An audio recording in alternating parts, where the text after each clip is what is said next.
I arrived at Marchetti's that evening expecting a normal family dinner. My mother had called 3 days earlier, insisting everyone needed to be there for something special. I was 32 years old, running my own consulting business, paying my own bills, living my own life. I walked through those heavy wooden doors into the dim lighting and saw my whole family already gathered. My father stood near the host stand in his expensive suit. My brother Travis was there with his wife Amanda. My sister Angela had brought her husband Derek. Then my mother appeared, smiling brightly, and gestured toward a small table pushed against the side wall. 2 teenagers sat there, my nephew and niece, picking at breadsticks. She said I should sit with them at the kids' area. Meanwhile, everyone else moved toward the large main table set with wine glasses and fancy place settings. My father laughed and said when I finally grew up and settled down, maybe then I could join the adults. Something inside me went cold. I stood there for maybe 5 seconds, feeling every eye in that restaurant on me. Then, I carefully placed my napkin on the kids' table, turned without saying a word, and walked straight out the door into the night air. My hands gripped the steering wheel as I drove home through the dark streets of suburban Connecticut. The dashboard clock read 8:15. My phone started buzzing before I even reached the highway. Text after text lit up the screen. I ignored them all, focusing on the white lines of the road, trying to steady my breathing. When I finally pulled into my apartment complex 20 minutes later, I grabbed my phone. 17 messages. Most were from Travis. The first one said I was overreacting. The second called me immature. The third said I had embarrassed the entire family. Angela had sent 5 messages, each one more accusatory than the last. She wrote that I always made everything about myself, that I could never just go along with things, that Mom was probably crying because of me. I climbed the stairs to my second-floor apartment, unlocked the door, and tossed my keys on the kitchen counter. The place was quiet. I poured 2 fingers of bourbon into a glass and sat on my couch, staring at the blank television screen. My phone rang. Mom. I let it go to voicemail. It rang again. Travis. Declined. Then Angela. Declined. Then a number I did not recognize. I almost answered, thinking maybe it was a client, but decided against it. I opened the family group chat.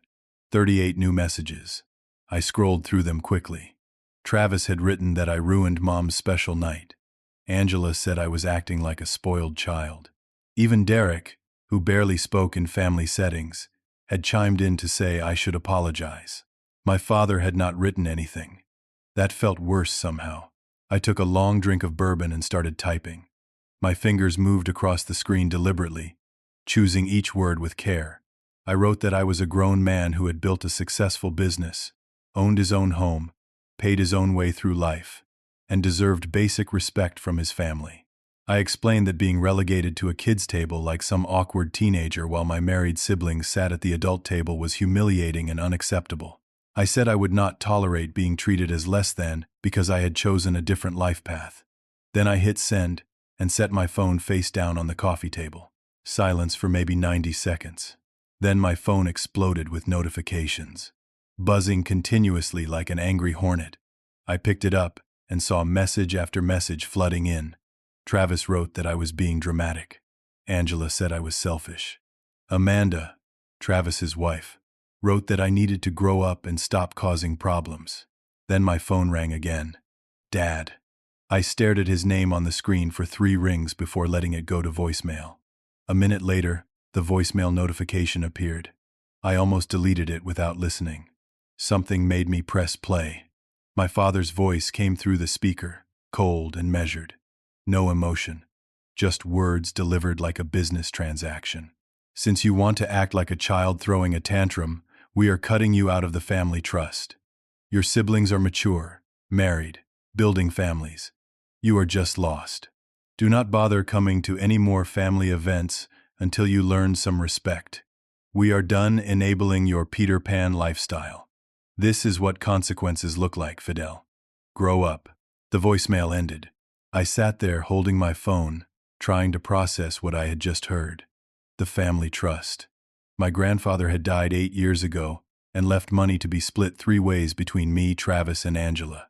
The trust was worth roughly $600,000, $200,000 for each of us. I had never focused much on that money because I was doing fine on my own, but knowing it was there had always provided a certain security, a safety net. Now my father was threatening to remove me from it entirely. Over a dinner seating arrangement, I called my father back. He answered on the first ring. "Did you actually just threaten to cut me out of Grandpa's trust?" My voice came out steadier than I felt. "I did not threaten anything, Fidel. I told you what is happening. You disrespected your mother in public. You walked out on a family dinner she planned for weeks. There are consequences for your behavior. I am 32 years old, Dad. I do not need to sit at a kid's table. You need to learn that family comes first. Until you understand that, until you show some maturity and respect, you are not welcome. And yes, that includes the trust. Your siblings have proven themselves. You have not. Grandpa left that money for all three of us. Your grandfather is dead. I am the trustee. I make the decisions now. Sign the papers agreeing to be removed from the distribution, or we will contest your inclusion based on your unstable lifestyle and lack of family commitment. Either way, you are out." He hung up.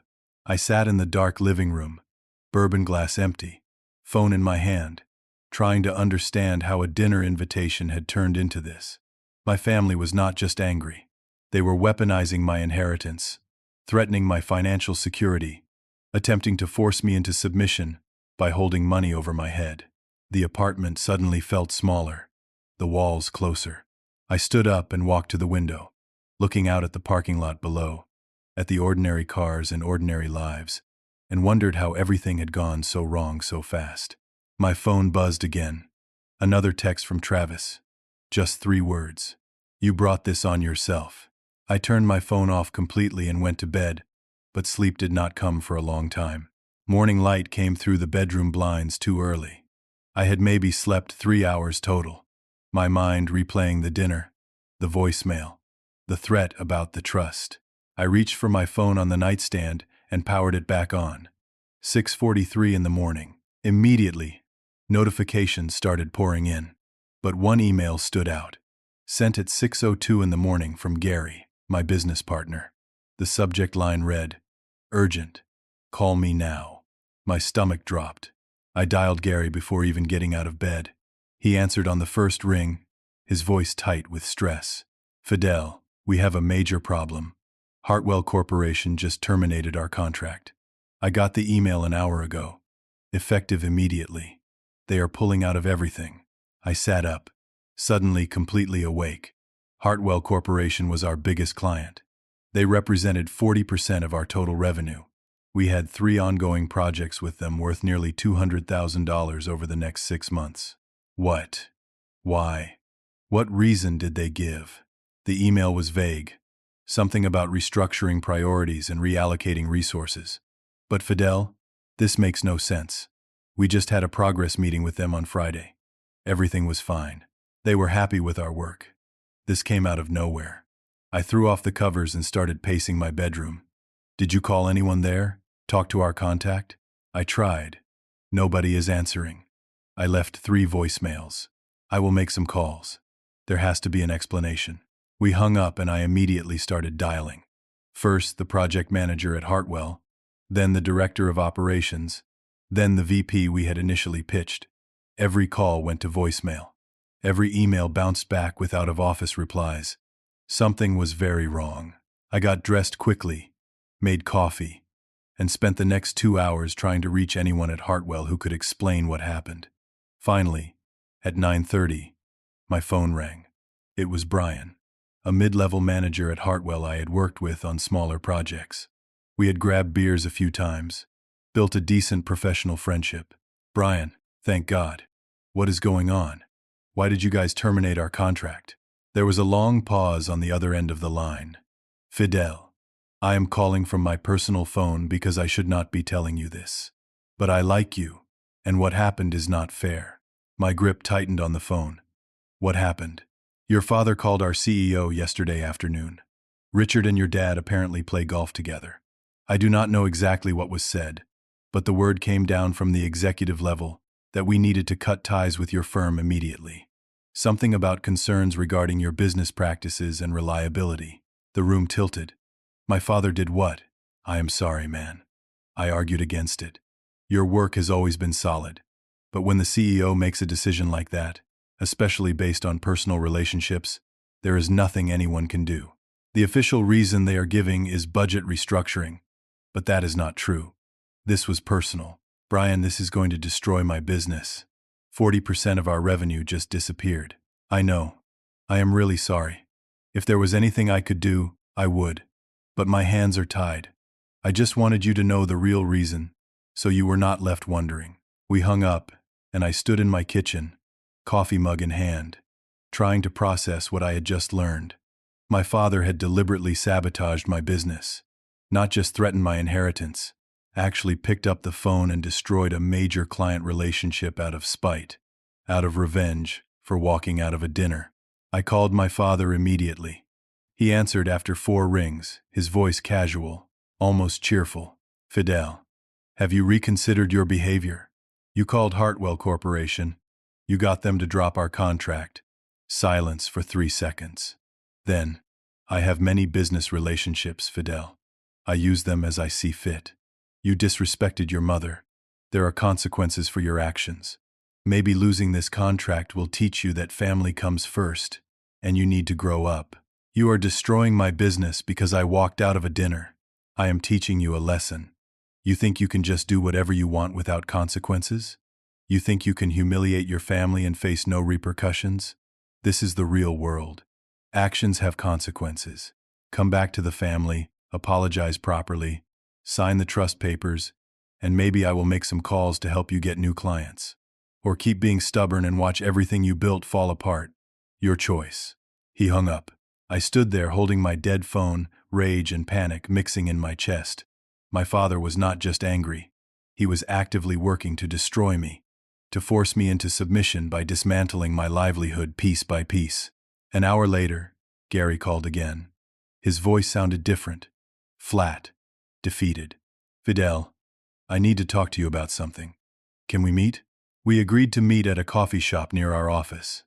I arrived first, ordered black coffee I did not drink, and waited at a corner table. Gary walked in 10 minutes later looking exhausted. He sat down heavily across from me. I have been thinking about this all morning, he started, not meeting my eyes.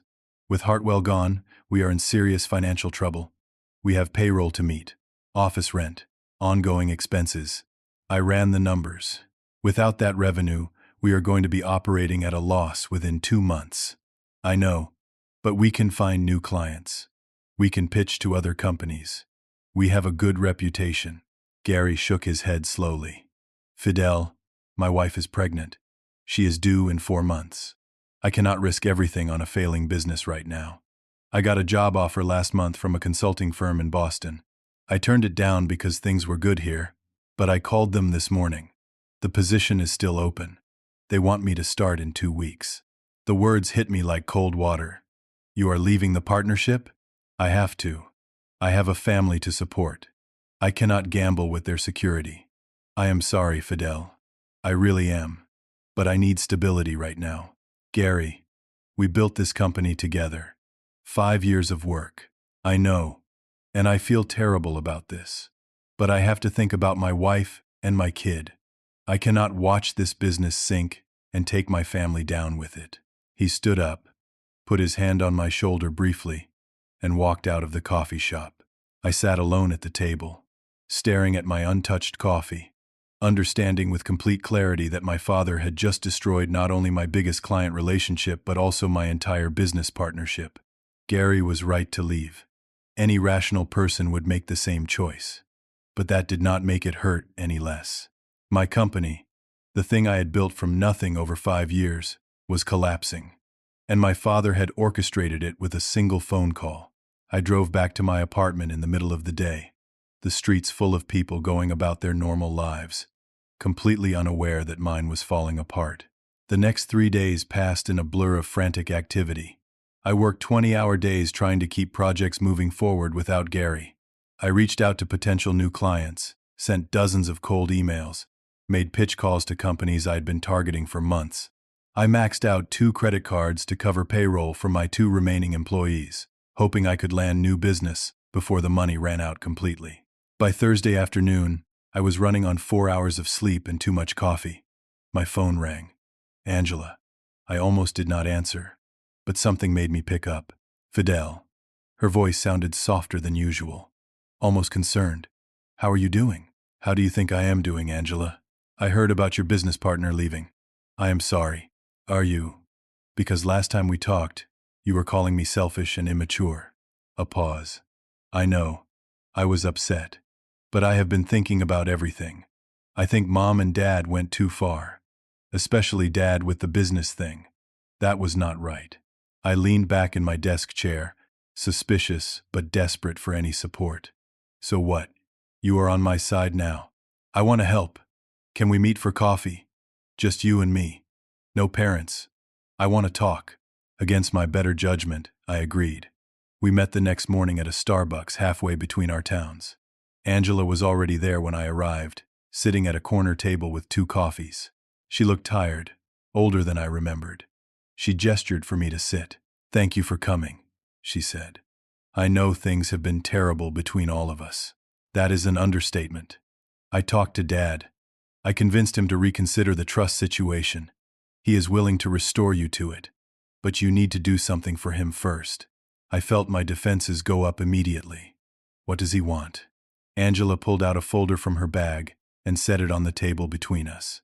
Mom and Dad are planning to invest in a new property development, a strip mall project out near Danbury. They need one more investor to reach their funding target. If you invest $50,000, Dad will restore you to the trust and stop interfering with your business. He sees it as a peace offering, a way for you to show you are mature enough to be a family team player.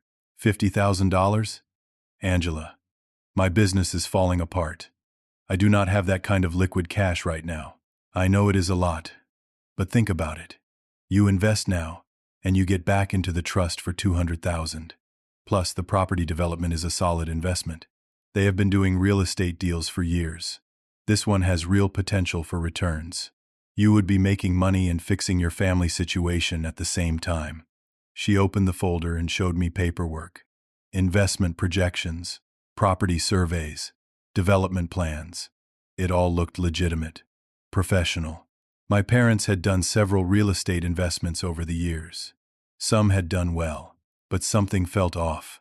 Why would Dad suddenly be willing to let me back in just because I invest in his project? Because he sees it as you committing to the family, working together instead of always being on the outside. It is not about the money, Fidel. It is about showing you are willing to be part of the team. I studied the papers. The projections showed potential returns of 20 to 30% over 2 years.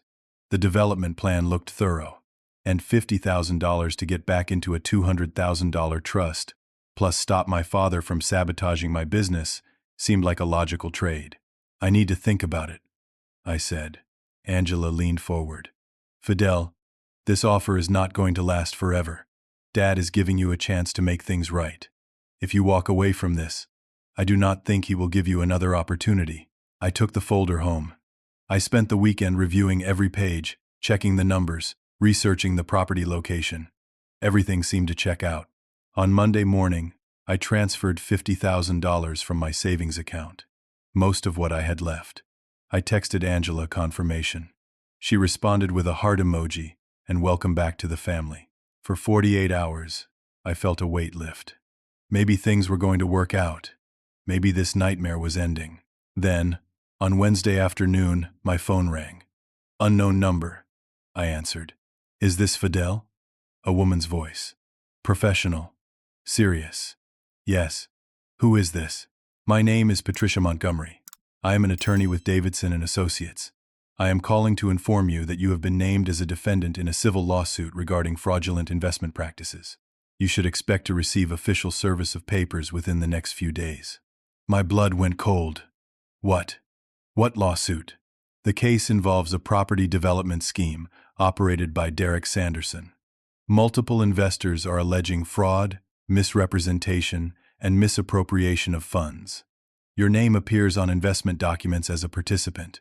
I represent several of the plaintiffs. I would strongly advise you to retain legal counsel immediately. She gave me a case number and hung up. I sat frozen at my desk.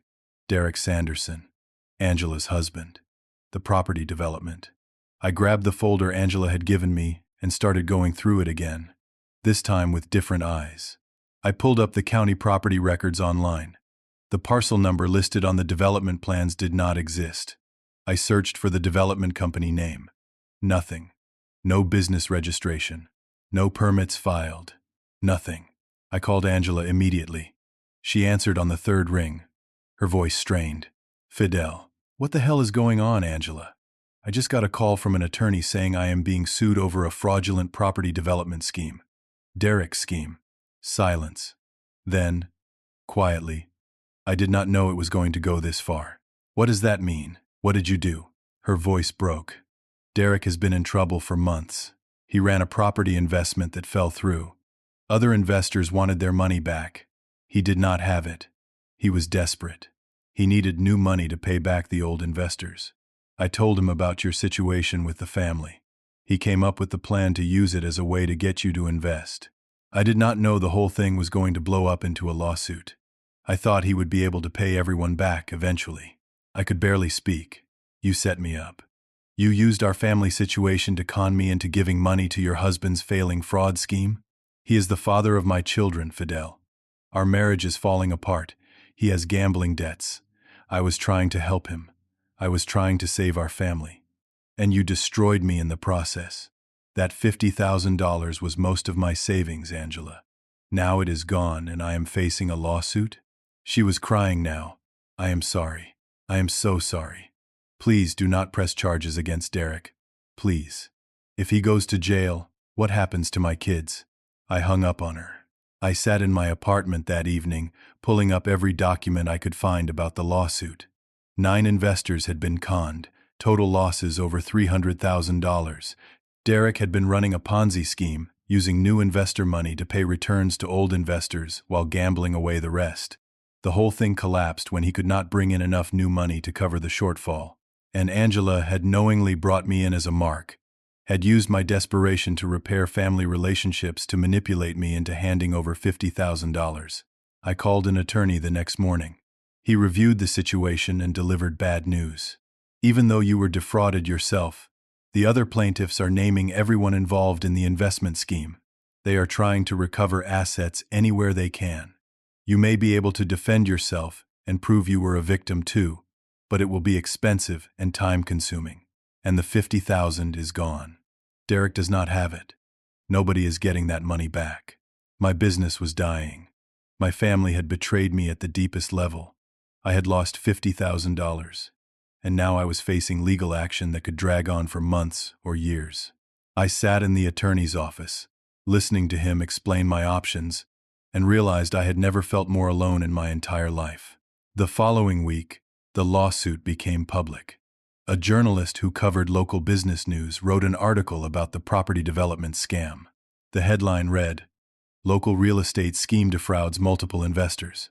My name appeared in the third paragraph, listed among the people who had invested in Derek's operation. The article described us as naive investors who fell for an obvious fraud. I received 3 emails that day from potential clients who had been considering hiring my firm. All 3 politely declined, citing concerns about my judgment and professional reliability. One of them specifically mentioned the article. My 2 remaining employees quit on Friday afternoon. Both gave me the same explanation. They could see the business was sinking. They had bills to pay, families to support, futures to secure. They needed stable employment. I did not blame them. I would have done the same thing in their position. But watching them pack up their desks and walk out of the office left me completely alone. No business partner, no employees, no clients. Just me, in an empty office with 3 months left on a lease I could no longer afford. I drove home that evening through rain that matched my mood. My phone rang as I pulled into my parking space. Travis. I considered not answering, but exhaustion and a faint hope for family support made me pick up. "Fidel, we need to talk," Travis said, his voice neutral. "Mom and Dad want to have a family meeting to resolve everything. Can you come to their house tomorrow evening?" "Why would I do that, Travis?" "So Dad can threaten me some more? So Angela can con me out of what little money I have left? Look, I know things got out of hand, But we are still family. Mom is really upset about all this. She did not want any of it to go this far. Just come to the house. Let us talk like adults. Maybe we can find a way through this mess. I was so tired. Tired of fighting. Tired of being angry. Tired of being alone. Against every instinct that told me it was a bad idea, I agreed. Fine. What time? 7 o'clock tomorrow. Just family. No lawyers. No drama. Just talking. I hung up and spent the evening staring at my laptop, at financial spreadsheets showing my business in free fall, at bank accounts draining to nothing, at a future that looked increasingly bleak. The next evening, I drove to my parents' house. The same large colonial where I had grown up. White columns, manicured lawn, 3-car garage. All the markers of success and stability that now felt like a facade, hiding something toxic underneath. I rang the doorbell. My mother answered, her eyes red from crying. She hugged me briefly. I stood stiff in her arms, not returning the gesture. She led me to the dining room where everyone was already gathered. Dad sat at the head of the table, Travis and Amanda on one side, Angela and Derek on the other. 2 empty chairs remained. I took one of them. The room felt suffocating. My father cleared his throat. Thank you for coming, Fidel. I know the last few weeks have been difficult for everyone. Difficult, I repeated flatly. That is one word for it. We want to move forward as a family, my mother said quickly. We want to heal from this. My father pulled a document from a folder in front of him and slid it across the table toward me. We have prepared something that we think will help everyone. A family behavioral contract. If you want back into this family, you will sign this. I picked up the document and started reading. My hands began shaking halfway through the first page. The contract outlined expectations for my behavior. I would publicly apologize for embarrassing the family at the restaurant dinner. I would attend mandatory family therapy sessions, with my parents choosing the therapist. I would agree to consult with my parents before making any major life decisions, including business choices, financial investments, or relationship commitments. This consultation requirement would remain in place until I was married and settled, as determined by my parents' judgment. I would drop any potential legal action against Derek and Angela regarding the investment fraud, agreeing not to cooperate with prosecutors or other plaintiffs. I would attend all family gatherings and events as requested. Failure to comply with any provision would result in permanent removal from the family trust and cessation of all family relationships. I looked up from the paper. You cannot be serious. This is insane. You want me to let you control my entire life like I am a teenager who got caught shoplifting? My father's expression did not change. We are doing this because we love you, Fidel. You have always been the difficult one, the one who could not just fit in and be part of the team. We are trying to help you. This structure will give you the guidance you clearly need. I am 32 years old. I do not need guidance. I need basic respect. My mother reached across the table toward me. Honey, please. We just want what is best for you. We want our family back together. I stood up from the table. I am not signing this. This is controlling and manipulative and completely unreasonable. My father stood as well. Then you leave us no choice. Travis pulled out his phone from his pocket. He tapped the screen a few times, then set it on the table. A recording started playing. My voice, unmistakable, clearly drunk. From a family gathering maybe 3 years ago. Thanksgiving, I thought. I had too much wine and got into an argument with my father about his need to control everything. My recorded voice said harsh things, called them controlling, said I wished I had been born into a different family, said I felt suffocated by their expectations. Words spoken in anger and alcohol. Words I did not entirely remember saying but could not deny were mine. Travis stopped the recording. I kept this, he said quietly, just in case. My father sat back down, folding his hands on the table. If you do not sign this contract and fall in line, we are sending this recording to your remaining business contacts, to the journalist who wrote about the lawsuit, to everyone. We will make sure whatever is left of your reputation is completely destroyed. Your choice, Fidel. Submit to the family, or we bury you. I looked around the table, at my father, cold and determined, at my mother, crying but nodding in agreement. At Travis, holding his phone like a weapon. At Angela, unable to meet my eyes. At Derek, sweating nervously. They were united. Completely. All of them willing to destroy me to force my compliance. "You are all insane," I said quietly. "This is not a family. This is a hostage situation." I walked out of the dining room, through the front door, into the cool evening air. Behind me, I heard my mother calling my name. I kept walking to my car, got in, and drove away. I did not go home. I drove aimlessly through suburban Connecticut for hours, past shopping centers and residential neighborhoods, past the high school I attended, past the park where I learned to ride a bike. Everything looked the same as it always had, but I felt like a stranger in my own hometown. Around midnight, I ended up at a small lake on the edge of town. I parked in an empty lot and sat in my car, staring at moonlight reflecting off dark water. My phone buzzed constantly. Calls from my mother, from my father, from Travis, from Angela. I did not answer any of them. At 1 a.m, a text came through from a number I did not immediately recognize. Then I realized it was my nephew, Jake, 17 years old. The kid who had been sitting at that kids' table with me 3 weeks ago. The text read, "Uncle Fidel, I heard what happened tonight. I was upstairs, but I heard everything through the vent. They are wrong. All of them. I am sorry. But you should know Grandpa just sent the recording to your business email contacts. He did it an hour ago. I saw him on his computer. I am really sorry." I sat holding my phone, reading the message 3 times. My father had actually done it. Had weaponized a private drunken moment from years ago and sent it to my professional network. I opened my email on my phone. Dozens of unread messages. I found the one from my father, sent from his personal email to a mass list of my business contacts. The subject line read, "Character concerns regarding Fidel's business practices." The body of the email was brief. My father wrote that as a concerned parent and longtime member of the business community, he felt obligated to share information about his son's character and judgment. He attached the audio recording. He suggested that anyone considering doing business with me should carefully evaluate my professionalism and stability. I sat in my car by the dark lake and understood that my father had just salted the earth, had taken whatever remained of my professional reputation and burned it to ash. I finally drove home around 2 a.m. I climbed the stairs to my apartment, unlocked the door, and collapsed on my couch without turning on any lights.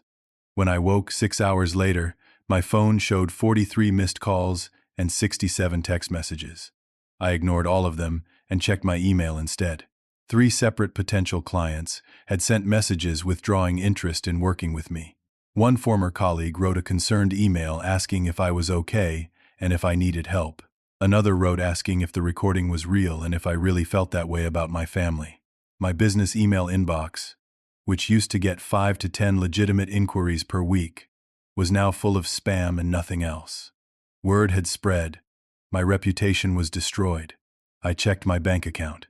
After paying rent that had come due yesterday, I had $8,000 left. That was it.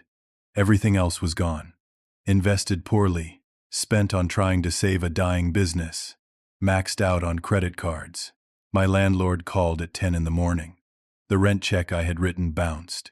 He was sympathetic, but firm. I had 1 week to pay the full amount, plus a $50 late fee, or he would begin eviction proceedings. He liked me, he said, but he had a business to run.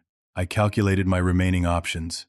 I could pay rent and have almost nothing left, or I could not pay rent and face eviction. Either way, I was broke. I called Marcus, my college roommate. We had stayed close over the years, despite living in different states. He had moved to Colorado 5 years ago, built a good life out there, always told me I should visit. The phone rang 4 times before he answered.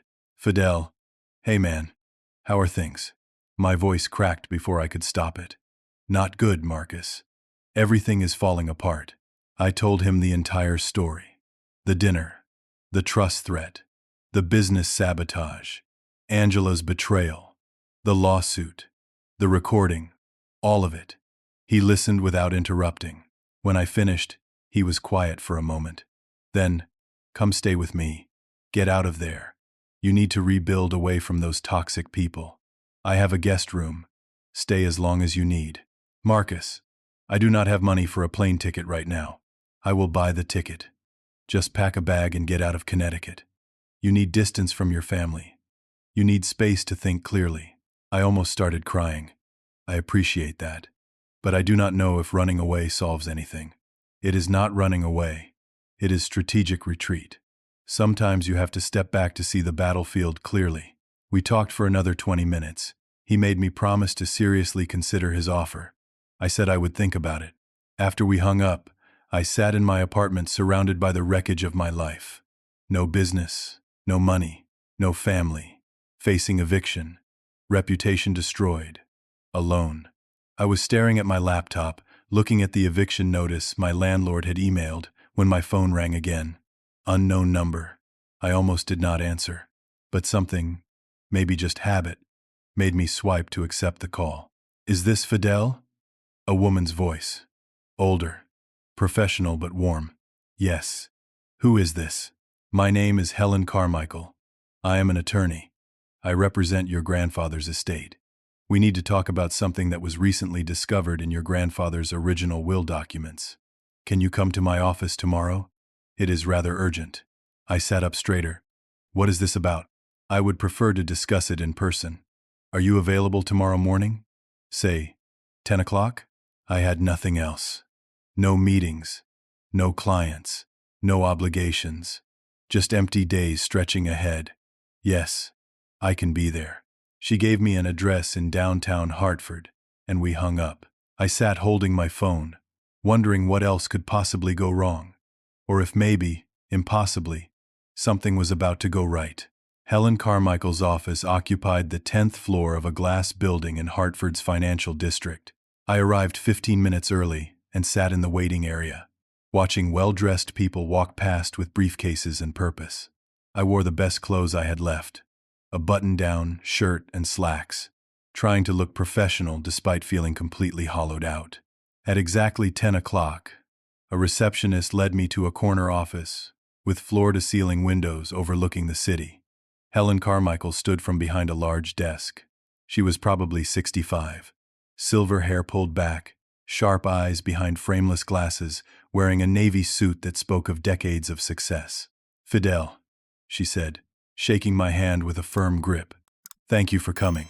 Please, sit. I took a chair across from her desk. She settled back into her own chair and folded her hands, studying me for a moment. I was your grandfather's personal attorney for 30 years, she began. I helped him with his estate planning, his business dealings, and eventually with executing his will after he passed 8 years ago. Are you familiar with the details of his estate? Only what my parents told me. He left money in a trust to be split between me and my siblings. She nodded slowly. That is correct. But recently, something unexpected was discovered. My firm has been in the process of digitizing old files. Last week, my paralegal found a sealed letter in your grandfather's personal documents. It was marked specifically for you. It was supposed to be delivered when you turned 30. Through an administrative error that I take full responsibility for, it was never sent. You are now 32. She opened a drawer and pulled out a manila envelope, yellowed slightly with age. My name was written on the front in my grandfather's distinctive handwriting. She slid it across the desk to me. I think you should read this now. My hands shook slightly as I picked up the envelope. I tore it open carefully and pulled out several pages of lined paper, covered in my grandfather's neat script. Dear Fidel, if you are reading this, I am gone, and you have reached 30 years old. I am writing this on your 24th birthday, watching you at your graduation party, seeing who you are becoming. I am proud of you, more than you know. I need to tell you some things while I still can. I see you struggling with your father, with his need to control, to dictate, to shape you into something you are not. I see this because I see myself in him.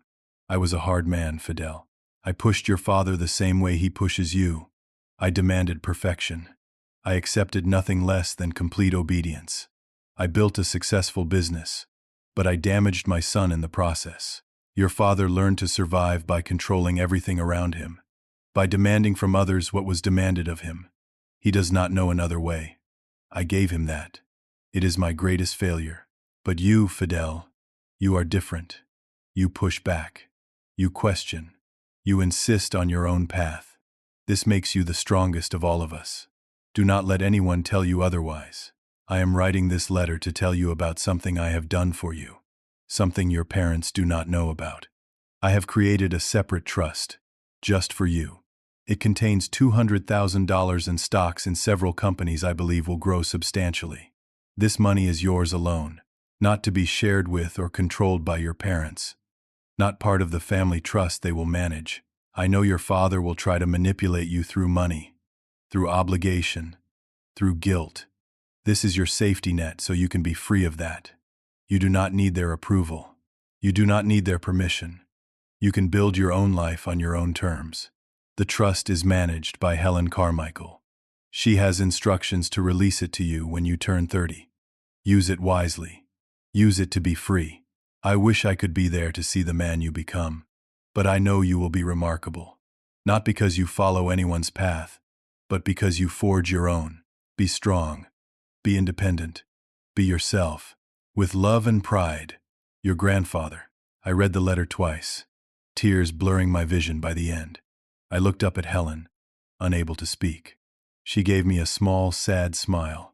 Your grandfather was a complicated man, but he loved you very much, and he understood what you would face from your family. He left me a separate trust? Yes, $200,000 initially, invested in stocks he selected. Over the past 8 years, with market growth and reinvested dividends, that trust has grown to approximately $395,000. The number hit me like a physical force. $400,000. Hidden away. Protected. For me. Why did you not find this sooner? I asked, my voice rough. It was an error on our part. The letter was filed incorrectly. I am deeply sorry for the delay. But you have it now. And there is more you need to know. She pulled out another folder. When your grandfather died, he named your father as trustee of the main family trust. That trust contains approximately $600,000 to be split between you and your siblings. But your grandfather included specific provisions in the trust documents. If any family member attempts to financially harm another family member or uses family resources to damage someone's reputation or business, the harmed party has legal grounds to contest the trust distribution and demand an independent investigation. She leaned forward. Based on what you have told me over the phone, and what I have been able to verify through some preliminary research, your father's actions constitute clear violations of these provisions. His interference with your business contract could be considered tortious interference, which is a civil wrong. The mass email with the recording, depending on context and content, could constitute defamation. These are serious legal issues. My mind was racing. What does that mean practically? It means we can take action. We can demand an audit of how the family trust has been managed. We can investigate whether your father has been using trust resources appropriately. And we can hold him accountable for his actions against you. She pulled out more documents. I took the liberty of doing some research after we spoke. Your father has been the trustee for 8 years. During that time, there appear to be irregularities. Large withdrawals without proper documentation. Investments made with trust funds that seem to primarily benefit your siblings. Possible misuse of trust resources for personal expenses. She looked at me seriously.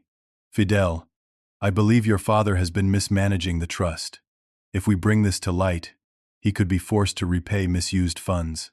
The trust could be restructured with an independent trustee, and you would have significant leverage. I sat back in my chair, trying to process everything.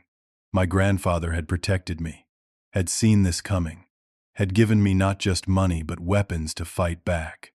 What do you recommend I do? I asked quietly. Helen's expression became fierce. I recommend we take action. File a formal complaint about the trust mismanagement.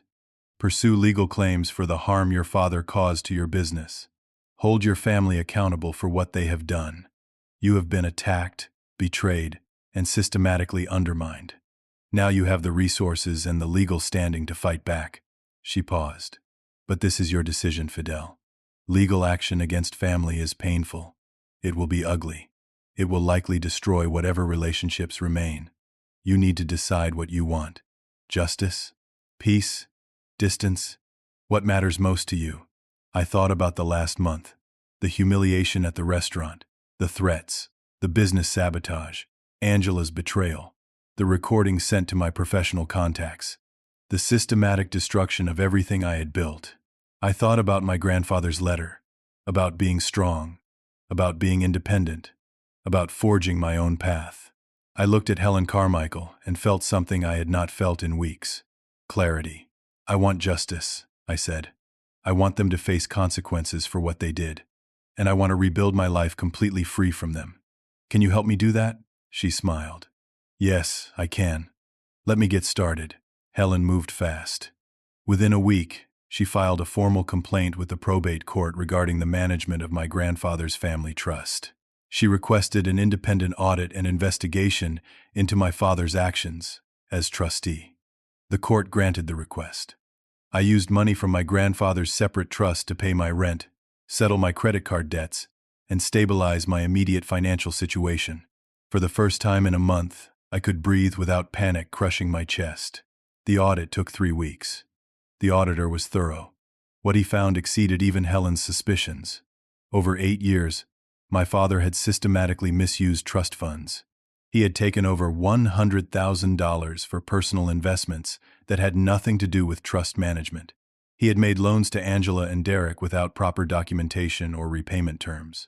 He had funded Travis's business expansion using trust money while claiming it was his own capital. He had charged excessive management fees, far beyond what was reasonable or authorized.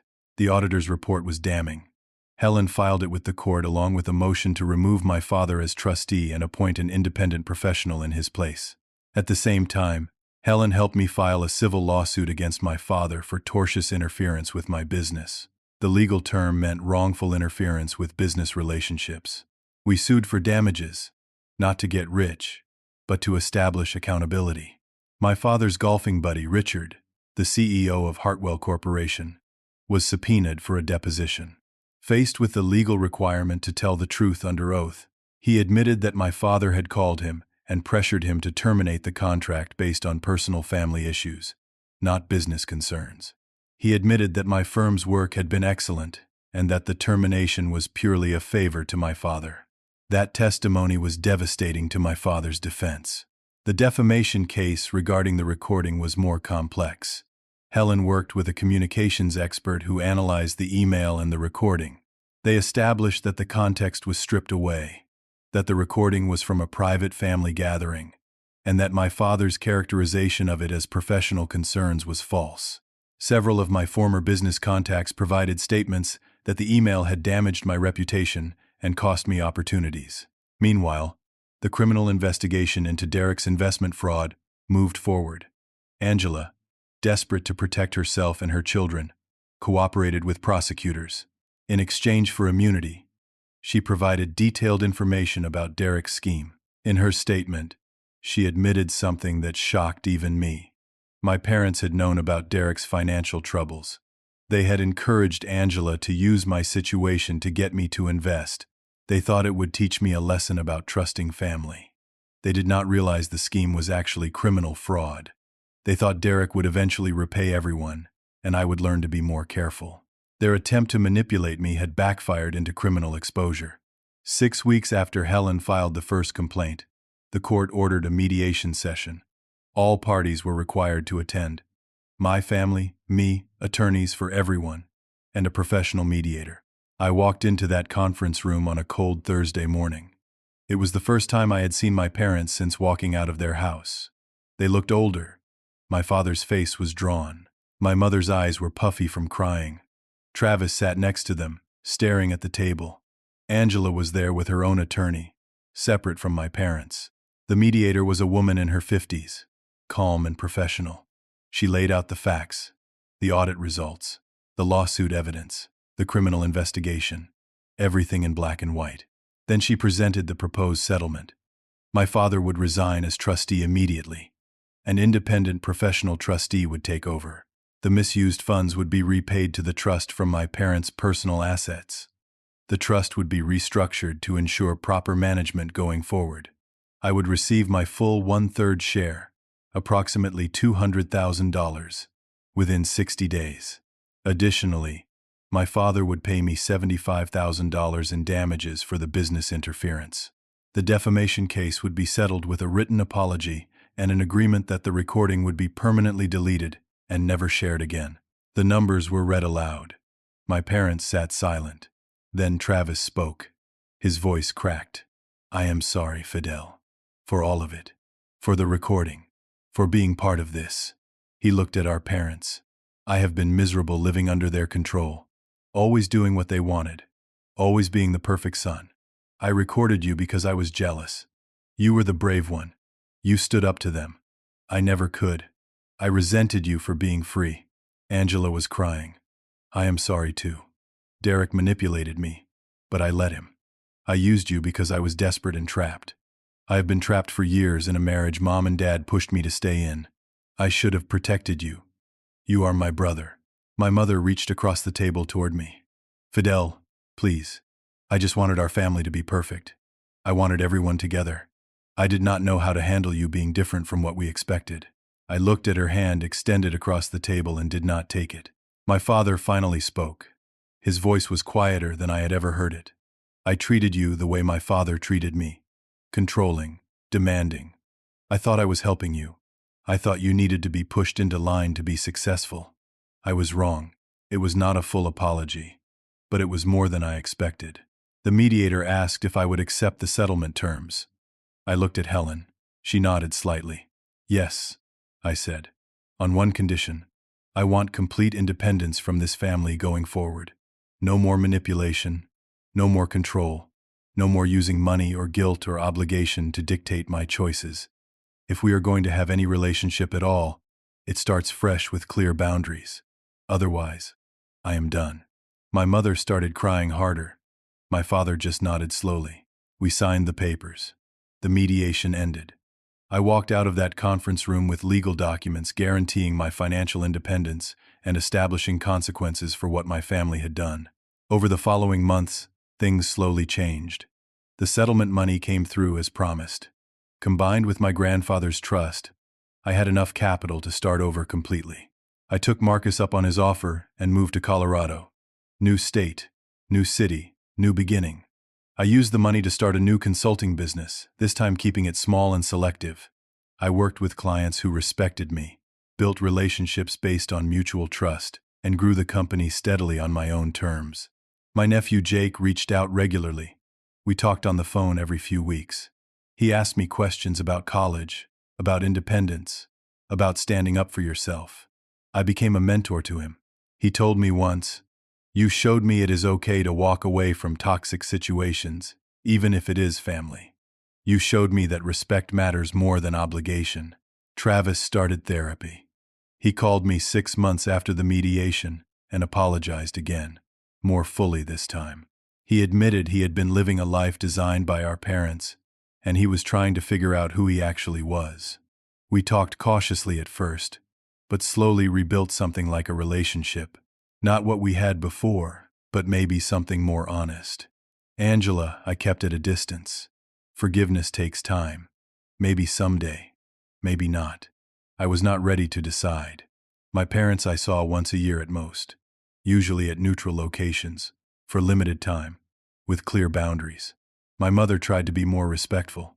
My father remained rigid but stopped trying to control me. We would never be close. But we could be civil. I learned things through that nightmare that I would never forget. I learned that respect is not given because of blood or age. It is earned through how you treat people. I learned that sometimes the most loving thing you can do is walk away from people who hurt you, even if they are family. I learned that real strength is not proving yourself to others. It is knowing your own worth regardless of their opinions. My grandfather knew something my parents forgot. Control is not love. Real family supports your growth, does not stunt it. And sometimes you have to lose everything to discover you had everything you needed inside yourself all along. That night at the restaurant, sitting at the kids' table, I was humiliated. But walking out that door was the moment I became truly adult. Not because I was married or settled down by their definition, but because I claimed my right to define my own life. The greatest gift my parents accidentally gave me was forcing me to stand alone. Because when you can stand alone, you discover you are stronger than you ever knew. And when you build a life on your own terms, nobody can ever take that away from you. Family should be your foundation, not your cage. And if they cannot see your worth, that is their loss, not yours. I stand in my office in Denver now, 2 years after that dinner. On my desk sits a framed photo of my grandfather, the only family photo I kept. I am about to meet with a major client, a company that sought me out because of my reputation for integrity and quality work. My phone buzzes. A text from Jake. He just got accepted to his top college choice. He thanks me for believing in him. I smile. I have built something real, something true, something entirely my own. I am free. And that freedom is worth more than any family approval could ever be. So let me ask you something. Have you ever had to choose between family loyalty and your own self-respect? Have you ever walked away from people you love because staying was destroying you? How did you find the strength to stand alone? I would love to hear your story in the comments below. If this story resonated with you, please hit that like button. Subscribe to hear more stories about finding strength in difficult times. And share this with someone who might need to hear that it is okay to set boundaries, even with family. Your support means everything. Thank you for listening to my story. I hope it helps you remember that your worth is not determined by anyone else's opinion of you. Stay strong, stay true to yourself, and never let anyone make you feel small. Take care.